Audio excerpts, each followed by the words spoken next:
સોનાનો ભાવની અંદર સતત વધારો થઈ રહ્યો છે, ત્યારે 10 ગ્રામ સોનાનો ભાવ જો 2030 સુધીની અંદર 2.5 લાખ રૂપિયા થાય તો રોકાણકારોએ શું કરવું? આજ તમારી સમસ્યાનું નિરાકરણ આજે અમે લઈને આવ્યા છે.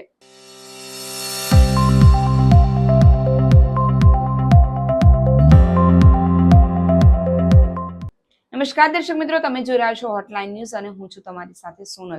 આજે આપણે વાત કરીશું કે સોનાનો ભાવ દિવસે ને દિવસે સતત વધારો જોવા મળી રહ્યો છે. જ્યારે દિવસે ને દિવસે વધતા જતા સોનાના ભાવની અંદર આટલો બધો વધારો થાય ત્યારે રોકાણકારોને પણ એક પ્રશ્ન થતો હશે કે હવે આપણે રોકાણ સોનાની અંદર કરવું કે પછી એને વેચાણ માટે મૂકવું. જો 2030 સુધીની અંદર સોનાનો ભાવ 2.5 લાખ રૂપિયા થાય તો રોકાણકારોએ શું કરવું જોઈએ, એના વિશેની આજે આપણે ચર્ચા કરીશું. જોવા જઈએ તો સોનાનો ભાવ જે રીતે વધી રહ્યો છે ત્યારે આંતરરાષ્ટ્રીય ઇન્વેસ્ટમેન્ટ કંપનીએ એવી આગાહી કરી છે કે 2030 સુધીમાં 1 ગ્રામ સોનાનો ભાવ 23,500 રૂપિયા થઈ જશે. એટલે કે હાલમાં 1 ગ્રામ સોનાના ભાવની જો આપણે ચર્ચા કરીએ તો 9,600 રૂપિયા છે. એ 2030 સુધીની અંદર 23,500 રૂપિયા થઈ શકે તેવી શક્યતા છે.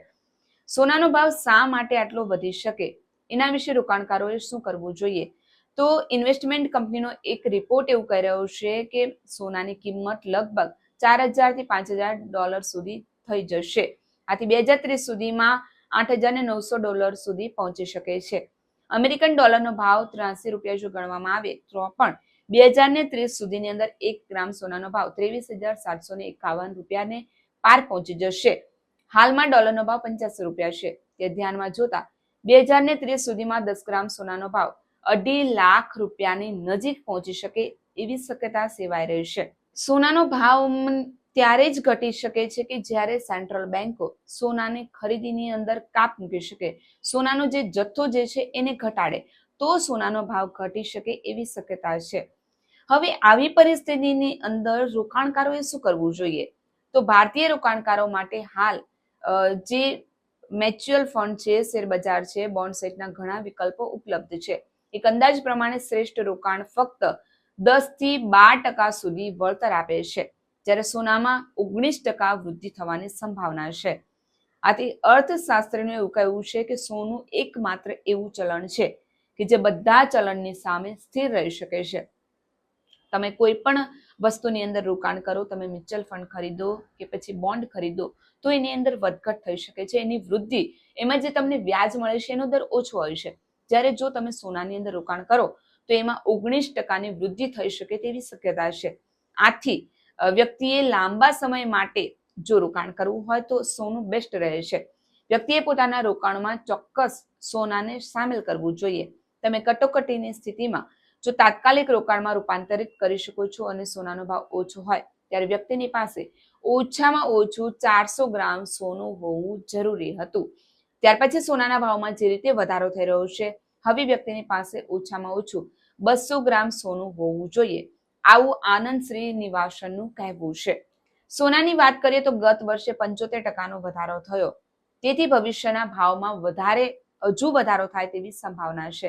જોકે સોનાની વાત આવે ત્યારે બીજી બાબતો પણ આપણે ધ્યાનમાં લેવી પડે. એના વિશે તેવી આગાહી છે કે ભાવ વધશે કારણ કે સેન્ટ્રલ બેન્કો ખરીદી કરી રહ્યા છે.